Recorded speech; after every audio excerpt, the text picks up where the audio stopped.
What's up, welcome back. I'm John Stark from MakeTheMovieGuy.com, your favorite blind film critic. And even though I'm in the throes of an illness, I'm still considering things, and I am catching up on Lurker. This is being released by Mubi, and it does not have audio description. I know somebody who saw this at Sundance, and it didn't have audio description there, and it was one of the things that they were hoping would get it so that they could have some things clarified. And I can understand that, having seen this film now. There are some moments where I'm not quite sure what's happening. The film also features a lot of a lot of emphasis and focus on photography and the documentation through like filming. So that's a very uh, specific visual style that's within the film that has no I have no point of reference to. I can follow the story, and I think the story is certainly interesting, and I understand why it's gotten a little bit of buzz as like a debut little indie, um, and it's very good. All of those things are true, but its level of accessibility at times wanes. It's not the least accessible film that I've ever seen, unless I'm just missing on like some wild stylistic choices. But it does have some moments and some beats where I was like, I don't know what's happening. I don't know what this is. Moving on. Um, so, what is it? There's a star, like a pop star here, played by Archie Madekwe, who we've seen in Gran Turismo and at least something else. Their name, you know, the brain fog when you're sick. Saltburn. Jesus, he was in Saltburn. And so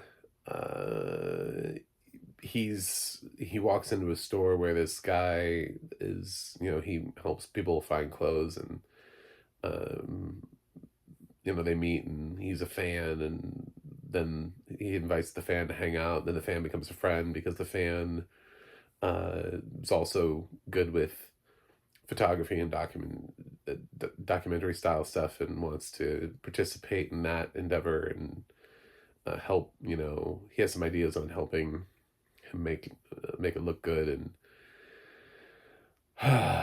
he already has sort of like a crew of people that he's been with for years, some friends and stuff that have been around him. So this new guy kind of joins in on the new crew, and everything seems fine, but he's a little off at times.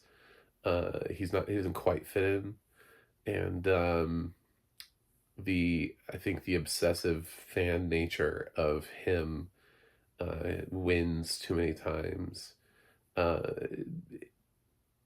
it's sort of a little bit of a cautionary tale for celebrities of, you know, just in case anybody forgot that Selena happened, of letting people too close who are not quite uh, mentally okay. And I think that kind of happens here in Lurker. It does not have the same ending. I'm not going to say that. This is not Selena, the, you know, fictionalized version with Archie Madekwe. But it has a lot of the same sort of beats that Selena's story had, if you are familiar with that at all. Um, and just sort of letting somebody in that you don't know much about, and suddenly they're really close to you and they have access to a lot of things, and it ends up kind of biting you in the ass. So I liked it, but as far as like how much I can jump up and down and embrace, and some of those films where I feel like I liked it enough, and I think there was enough there for me to go positive on it, because I basically, since everything is this, as I say in a lot of videos, everything's now in this binary world, yes or no, thumbs up, thumbs down, fresh, rotten. I think this film is fresh. I think it has um, certainly its own perspective, its own interesting thoughts on current state of fame and how people get famous, because it's different than it was 30 years ago for Selena. Having to catch people's attentions. Like, now you have the internet. Now you have people who are becoming pop stars on their own, just simply with good, cheap equipment and good editing and stuff and content that they upload onto the internet. We've had a lot of pop stars who've just broken through sort of outside of the typical system. So acknowledging that that exists here, and also that you're bound to run into a famous person at some point because they have to go places and do things normally. But what happens when you run into a super fan and then you allow that super fan into your life? I think there's a lot of interesting concepts and ideas that run through Lurker.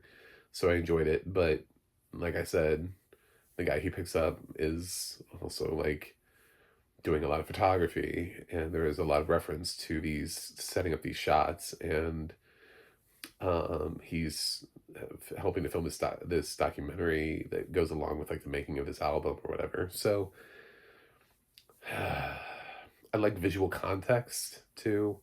It doesn't go that long without dialogue. It's pretty dialogue consistent, although it's not dialogue heavy, um, which is if you're gonna absolve yourself of having audio description, you at least should make it so that you at least should do that on films where it's like, where would the audio description go if they never shut up? No, there's plenty of room for audio description here, so I can't even like wave a magic wand and be like, yeah, there wouldn't be. There'd be plenty of audio description here. It's just a film that budgetarily and Mubi is relatively new to the audio description thing, and they're picking and choosing what titles they think warrant audio description versus which titles don't. I wish that they had had more faith in Lurker, because Lurker is the kind of film that catches on and catches fire versus some of their other films that don't. Um, that just kind of remain indie and stay indie. Lurker's the kind of film that kind of like a Sorry Baby that people just attach themselves to, and they're like, oh my god, did you see Lurker? It has the ability to break through in ways that other films from Mubi don't necessarily. I mean, I loved History of Sound more than Lurker, and honestly, this Lurker has more breakout potential in terms of getting into the wide audience, I think, just because of its subject matter and the audience it would approach to. So, um, but my grade is a little bit lower because I did like History of Sound more, even though that did not have audio description either. But that one stole my heart a lot more than Lurker did. But I do like this. So I'm going to go with a 7.5 for Lurker. I think both films would have scored higher had they had audio description coming out of Mubi. But such is life, Mubi. Such is life. Anyway, I can't punish the film for being picked up by a poor distributor. So, um, Mubi's figuring their shit out. In a couple of years, I'm not gonna be able to give Mubi like a pass anymore. It's like early Neon, sure. You guys were growing, fine. Neon today, fuck you. Put audio description on your movies. Same thing with A24. Mubi's a couple years away from me being like, no, no more excuses. You have your own streaming service. Put audio description on your movies. So, but I don't think they're there yet. So, thanks for watching. Thanks for subscribing, and I'll see you guys on the other side.